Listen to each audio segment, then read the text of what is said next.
மறைந்த சின்னத்திரை நடிகை சித்ராவின் தந்தை காமராஜ் வீட்டில் தூக்கிட்டு தற்கொலை செய்து கொண்டிருக்கிறார். அதனை அண்மை செய்தியாக பார்த்துக் கொண்டு வருகிறோம்.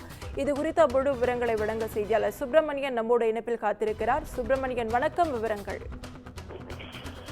மறைந்த சின்னத்திரை நடிகை சித்ராவுடைய தந்தை தூக்கிட்டு தற்கொலை செய்து கொண்ட சம்பவம் அதிர்ச்சியை ஏற்படுத்தியிருக்கிறது. சென்னை திருவான்மியூரில் அவரது வீட்டில் இந்த சம்பவம் என்பது நிகழ்ந்திருக்கிறது.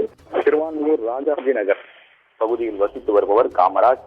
அவருக்கு வயது 64. ஓய்வு பெற்ற காவல் உதவி ஆய்வாளராக அவர் பணியாற்றியிருக்கிறார்.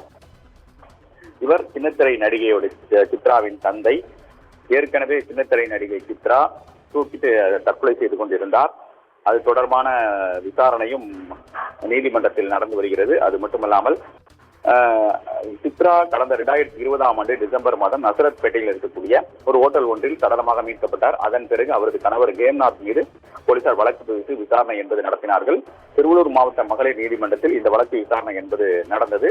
கடந்த அக்டோபர் மாதம் இந்த வழக்கில் தீர்ப்பு வழங்கப்பட்டது. அதில் கேம்நாத் விடுதலை செய்து நீதிமன்றம் உத்தரவிட்டிருந்தது.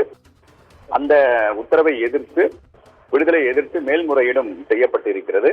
இந்த நிலையில் சித்ராவுடைய தந்தை காமராஜ் தற்கொலை செய்து கொண்டிருக்கிறார். நேற்று அவரது வீட்டில் தூங்குவதற்காக சித்ராவுடைய அறையில் தான் வழக்கமாக காமராஜ் தூங்குவது வழக்கம். அதே போல நேற்று இரவும் அவரது அறையில் தூங்க சென்றிருக்கிறார்.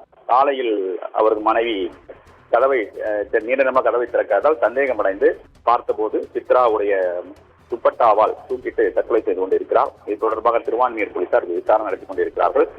அவரது உடல் பிரேத பரிசோதனைக்காக ராயப்பேட்டை அரசு மருத்துவமனைக்கு அனுப்பி வைக்கப்பட்டிருக்கிறது.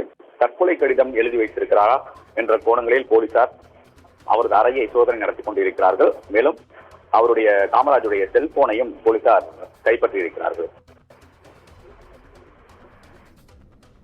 விவரங்களுக்கு நன்றி சுப்பிரமணியன்.